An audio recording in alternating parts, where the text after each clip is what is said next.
Muitas vezes, o pastor, o bispo, o apóstolo estão pegando esse dinheiro e agindo de forma errada, acumulando riquezas, levando uma vida luxuosa, ostentando, e você sabe disso, você já viu isso, já percebeu isso, você já viu o carro do pastor, a roupa que ele usa, o relógio que ele usa, e você está sendo conivente com o pecado dele. Não pensa assim, lavei minhas mãos e pronto, não.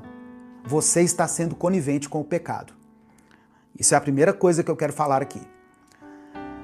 Outra coisa, eu quero falar sobre o texto de Malaquias 3, que é o texto mais usado quando vai falar de dízimos e ofertas e mal usado, entende? É o mais usado e ele também é mal usado. Malaquias 3, do versículo 8 ao versículo 10. Certamente, se você frequenta uma igreja evangélica, você já viu alguém, no momento da oferta, subir lá no púlpito e ler esse texto no momento em que as pessoas são convidadas ali a ofertar e a dizimar. O texto diz assim, olha: pode um homem roubar de Deus? Contudo, vocês estão me roubando. E ainda perguntam, como é que te roubamos? Nos dízimos e nas ofertas. Vocês estão debaixo de grande maldição, porque estão me roubando. A nação toda está me roubando. Tragam o dízimo todo ao depósito do templo, para que haja alimento em minha casa. Ponham-me à prova, diz o Senhor dos Exércitos, e vejam se não vou abrir as comportas dos céus e derramar sobre vocês tantas bênçãos que nem terão onde guardá-las. Essa versão aqui é a NVI, tá bom? Olha que texto convidativo. Olha, então quer dizer que até então eu estava roubando a Deus. Mas se eu trouxer o meu dízimo, Ele vai derramar bênçãos na minha vida de uma forma abundante. Tantas bênçãos que eu nem terei lugar de guardá-las. As pessoas usam esse texto. E esse texto aqui, irmãos, ele tem sido usado para constranger as pessoas a darem o dízimo.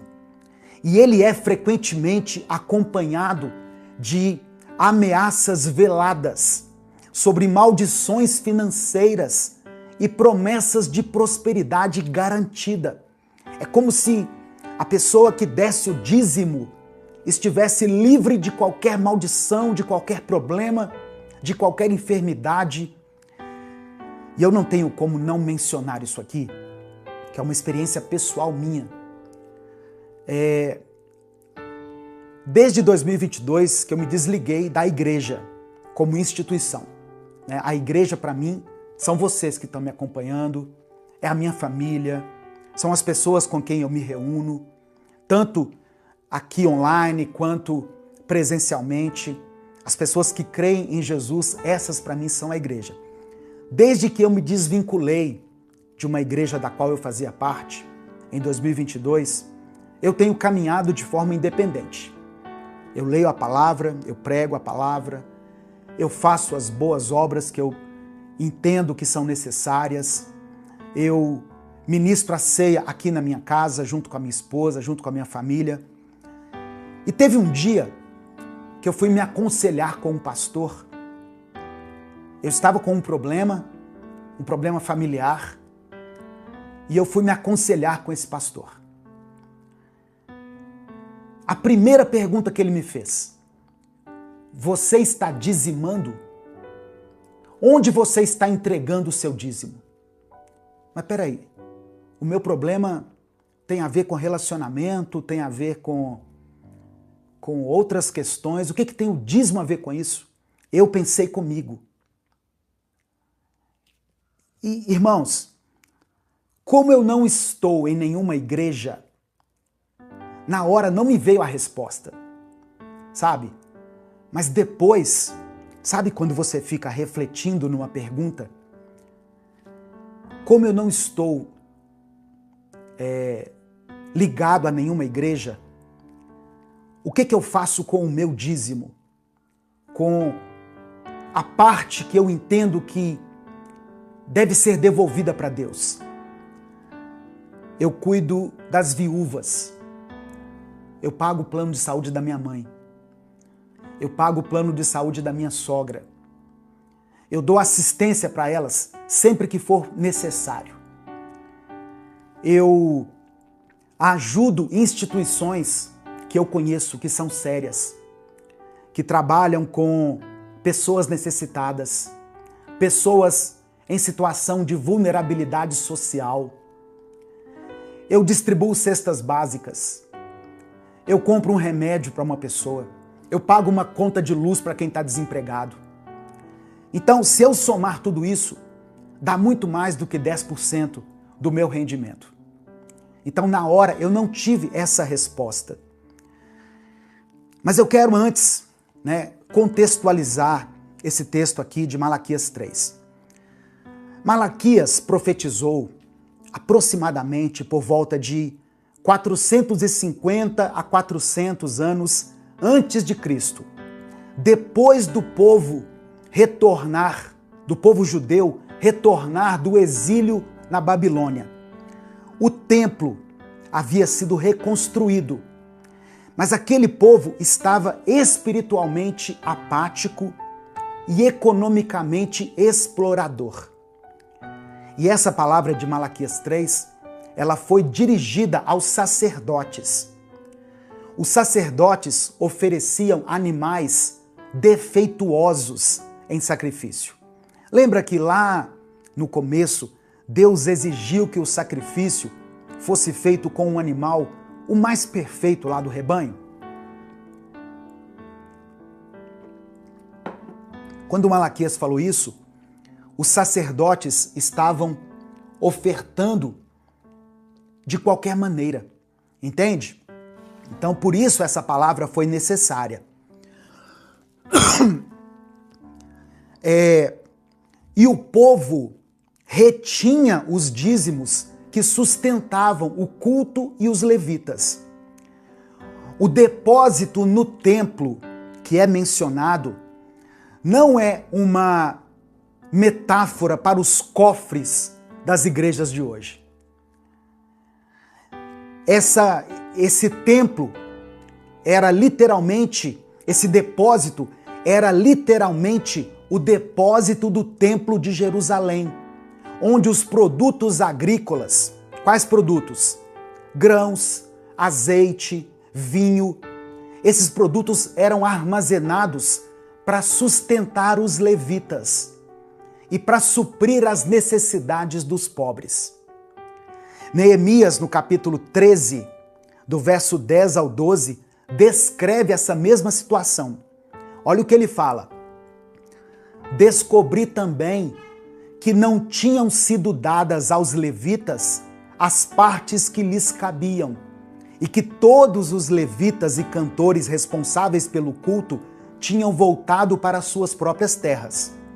Por isso, repreendi os oficiais e lhes perguntei: por que a casa de Deus está abandonada? Então convoquei os levitas e os cantores e os coloquei de volta em seus postos. Todo o Judá trouxe os dízimos do trigo, do vinho novo e do azeite aos depósitos. Então, o problema não era simplesmente a falta do dízimo.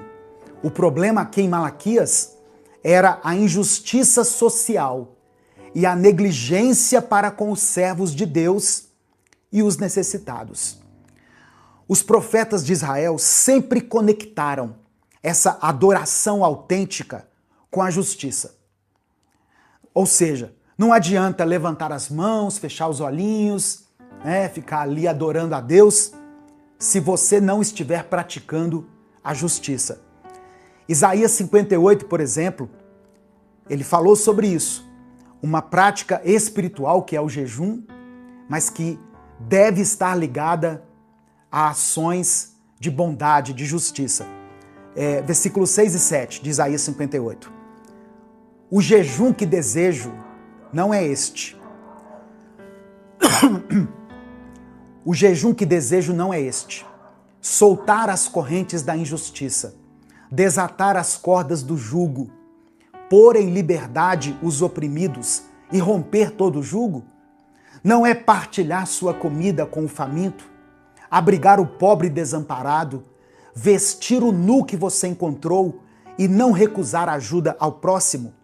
A paz do Senhor, irmãos. Se esse vídeo chegou até você, eu creio que isso não foi por acaso. Talvez Deus esteja te chamando para dar um próximo passo na sua caminhada de fé. Meu nome é Edivaldo Oliveira, eu sou pastor, teólogo, escritor e conferencista. Eu também sou o criador do canal Minuto com Deus, que está no ar há mais de 10 anos. Há muito tempo eu tenho observado uma coisa: pessoas que amam a Deus, mas que vivem cansadas, ansiosas e sobrecarregadas em áreas importantes da vida. Muita gente ora, lê a Bíblia, frequenta a igreja, mas vive no limite emocional. A pessoa ama a Deus, mas não consegue ter uma vida organizada. E isso acaba afetando os relacionamentos, as emoções que ficam desgovernadas, as finanças que acabam vivendo na base do improviso. E eu quero te dizer que o problema não é falta de fé. Jesus disse em João 10, no versículo 10, que veio para nos dar vida, e vida em abundância. Vida abundante não é uma promessa vazia, é o resultado de uma vida alinhada aos princípios de Deus. Deus é um Deus de ordem, de processo e de crescimento. E foi pensando nisso que nasceu o método Vida Abundante. É um treinamento prático, estruturado e bíblico, criado para te ajudar a alinhar sua vida espiritual, emocional, relacional e financeira à vontade de Deus. Não é autoajuda, é Bíblia aplicada à vida real. Dentro do método, você vai aprender a fortalecer sua vida espiritual, governar melhor suas emoções, construir relacionamentos saudáveis, organizar sua vida financeira com princípios bíblicos. Tudo isso de forma clara, prática e no seu ritmo. Eu não estou te prometendo uma mudança instantânea, não é fórmula mágica, mas você pode viver uma transformação consistente à medida em que você aplica os conhecimentos do método. Quando a raiz do problema é tratada, os frutos aparecem. Mais clareza, mais paz, mais direção, mais equilíbrio. Se enquanto você me ouvia, alguma coisa falou forte aí dentro do seu coração, não ignore. Logo abaixo desse vídeo tem um link para você se inscrever no método Vida Abundante. Clica nesse link, faça a sua inscrição e comece hoje mesmo essa jornada de crescimento e transformação. Que Deus te abençoe ricamente. Eu espero caminhar com você nessa jornada. Um escritor chamado John Stott escreveu o seguinte: o maior cuidado de um líder é cuidar de si mesmo, para não se tornar um pastor negligente. Um líder é aquele que guia, alimenta e protege o rebanho, mesmo às custas de sua própria vida. Então, essa é a imagem que Jesus nos deixa, o bom pastor, que dá a sua vida por nós. Jesus é essa figura que nos guia com amor, que nos protege dos perigos espirituais e que garante que nós não sejamos dispersos. Quando Jesus se declara como o bom pastor, em João capítulo 10, versículo 11, ele está revelando a sua profunda missão de cuidar, de proteger e de guiar o seu povo.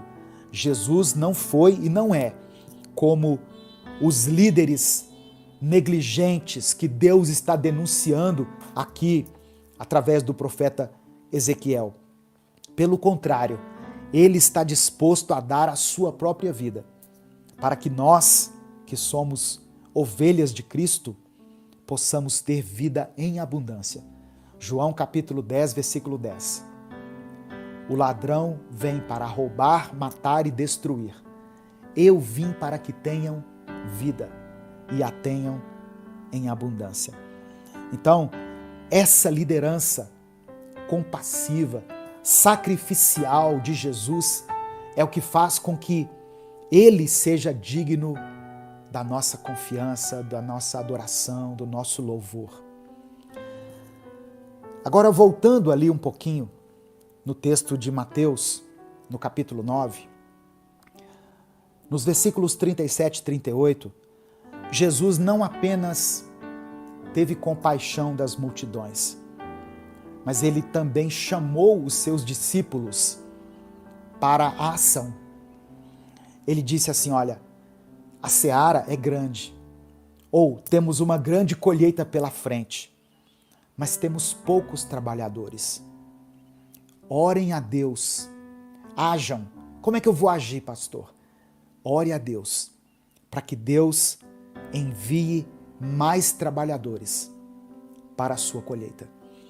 E hoje, através dessa live, a minha oração é para que Deus levante você que está me ouvindo, como alguém que esteja preparado, capacitado e disposto a cuidar da vida de alguém. E esse cuidar pode ser de várias maneiras. Tem pessoas que cuidam através de conselhos, tem pessoas que cuidam através de sustento. Talvez você tenha a oportunidade de abençoar a vida de alguém.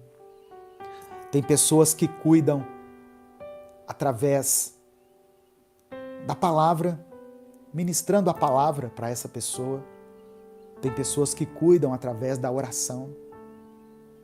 Se eu estou aqui hoje, é porque um dia alguém orou por mim. Alguém orou pela minha vida. Alguém veio até mim, abriu a Bíblia e disse, olha o que está escrito aqui. Olha o que Deus diz a seu respeito. Alguém teve esse cuidado comigo, irmãos. Alguém teve o papel de pastor na minha vida. Como eu disse, eu passei por algumas igrejas, 3 para ser mais específico. E em todas essas igrejas tinham os seus respectivos pastores. E eles tiveram um papel importante na minha formação ministerial, em ministrar conhecimento, em me ensinar a Bíblia. Mas tem pessoas que não tinham o título de pastor e tiveram um papel fundamental na minha vida, no meu casamento, no meu ministério. Eles não têm o título de pastor, mas eles agiram como pastores, cuidando de mim. São trabalhadores que Deus levantou. Vocês estão entendendo? Então, hoje, talvez Deus esteja levantando você como um trabalhador. Você pode agir com a sua palavra, com as suas mãos, com o seu dinheiro. Aqui, por exemplo, no Ministério Minuto com Deus, nós estamos ajudando 2 projetos. Nós ajudamos o projeto Romper, que trabalha em uma comunidade carente aqui de Belo Horizonte, e nós estamos atualmente enviando contribuições, donativos para o Ministério da Reconciliação, que está fazendo um trabalho com crianças lá em Moçambique. Precisa de alimento, precisa de sustento. As irmãs que estão lá precisam de pagar aluguel, água, luz, comida, material escolar para as crianças. E elas não são pastoras, elas não têm o título de pastoras. Entende o que eu estou dizendo? A Gessiane não é pastora, ela é a missionária Gessiane. Mas nesse momento ela está ali como pastora, cuidando, indo atrás daquele que se desvia, ensinando, acolhendo, alimentando. Então, o desafio continua até hoje. O desafio de orar para que Deus levante pessoas para contribuir, para ajudar nessa obra tão grande. Já encerrando, para a gente poder orar, eu nem sei quanto tempo tem de live aqui, mas nós já estamos encerrando. A figura do pastor na Bíblia é essa de alguém que cuida, que protege, que guia. Jesus se compadeceu das multidões porque via nelas ovelhas sem pastor, pessoas que estavam vulneráveis e perdidas. Assim como uma ovelha sem direção está em perigo, nós também estamos em perigo quando nos afastamos de Deus. Nós nos tornamos vulneráveis aos ataques do inimigo e aos desafios da vida. Mas em Jesus nós podemos encontrar a segurança da presença dele e o cuidado do seu amor. Então, a nossa resposta a essa mensagem de hoje deve ser de nos rendermos aos cuidados de Cristo como ovelhas e de nos dispormos a ser trabalhadores dessa seara, a ajudarmos nessa grande colheita, a nos juntar à missão de alcançar aqueles que estão perdidos e sem direção, trazendo essas pessoas de volta ao aprisco de Deus. Sabe essa pessoa aí, na sua rua, no seu bairro, que dá mais trabalho? Todo bairro tem essa pessoa. Aquela pessoa que toda briga que tem, o camarada está lá envolvido. Teve uma confusão lá com droga, com roubo, ele está lá, ela está lá. Tem um cara buzinando aqui na minha porta. Essa pessoa que dá mais trabalho, ela é uma ovelha sem pastor. Ela tem um pastor e precisa saber disso. E você pode ser um instrumento para levar essa mensagem até ela. E aquele que dá mais trabalho nas mãos de Deus pode ser aquele que dá mais fruto, aquele que dará mais alegria. Amém? Receba essa palavra em nome de Jesus. Que o Senhor continue sendo o seu pastor. Que o Senhor te guie para águas tranquilas e te conduza ao caminho da vida eterna. Se o Espírito Santo falou com você através dessa palavra, dê o like no vídeo, se inscreva no canal e ative as notificações. Quer assistir a mensagem completa? Clique aqui no link que está na descrição do vídeo. Que Deus abençoe a sua vida em nome de Jesus. E declare pela fé aqui o seguinte: eu decido obedecer. Mas não faz igual essas pessoas que procuraram o profeta Jeremias, não. Decida de verdade obedecer e obedeça. Quer seja favorável ou não, obedeça ao Senhor. Ah, pastor, isso vai me custar muito caro. Obedeça ao Senhor. A desobediência vai custar mais caro ainda. O pecado tem um preço, irmãos. O pecado cobra um preço muito alto. A palavra do Senhor diz que o salário do pecado é a morte. E fala da morte espiritual. Então, se existe algum aspecto aí da sua vida que você precisa tomar uma decisão, escolha obedecer à direção de Deus, à voz de Deus, o comando de Deus. Ah, eu vou atrás do profeta para falar comigo, eu vou lá no bispo que ele vai me revelar. Amém. Mas se você está indo atrás de uma direção de Deus, siga por essa direção. Deus pode usar sim pessoas para falar com você. E talvez essa mensagem esteja falando com muita gente. Você já sabe qual é o caminho certo. Você já sabe. O caminho que vai ao encontro da palavra, dos princípios de Deus, daquilo que Deus estabeleceu, você já sabe qual é esse caminho. Aquilo que sair fora disso não é a vontade de Deus para a sua vida. É o caminho mais estreito, é o atalho, é a proposta de Satanás para a sua vida. Jesus estava lá no deserto, com fome. O que Satanás falou para ele? Pega essas pedras e transforma em pães. Não é lógico isso? Você não é o filho de Deus? Olha, você é filho de Deus, você tem poder. Você está com fome à toa. Pega essas pedras e transforma em pães. Só que aí Jesus diz para ele: nem só de pão viverá o homem, mas de toda palavra vinda da boca de Deus. Transformar pedras em pães seria muito simples para Jesus fazer isso. Seria muito fácil. Jesus era o Filho de Deus, ele fez milagres muito maiores. Ele ressuscitou pessoas. Ele venceu a morte. Só que esse era um comando que estava vindo de Satanás. Então ele não poderia ser considerado lícito, coerente para Jesus. E por isso Jesus não obedeceu. E diante da obediência de Jesus a Deus e não ao diabo, o que aconteceu? O diabo deu linha, vazou, se afastou. E o texto diz que os anjos vieram e serviram Jesus.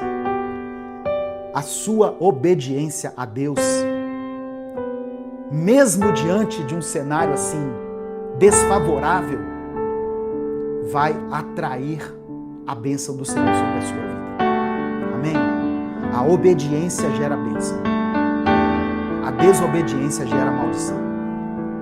Palavra simples, palavra direta, palavra que vai ao encontro, eu sei, de muitas pessoas aqui que estão entrando nessa semana e têm que tomar algumas decisões importantes. Jeremias 42 é um texto que nos desafia a examinar o nosso coração. Nós estamos realmente dispostos a obedecer a Deus? Ou nós só queremos que Ele aprove os nossos planos? Nós estamos buscando segurança no Egito da nossa vida? No dinheiro, nas conexões que nós temos, nos recursos, nas soluções humanas, em vez de confiar no Senhor? Deus não nos chama para o caminho aparentemente mais fácil, mas Ele nos conduz para o caminho da fé, onde Ele é a nossa segurança.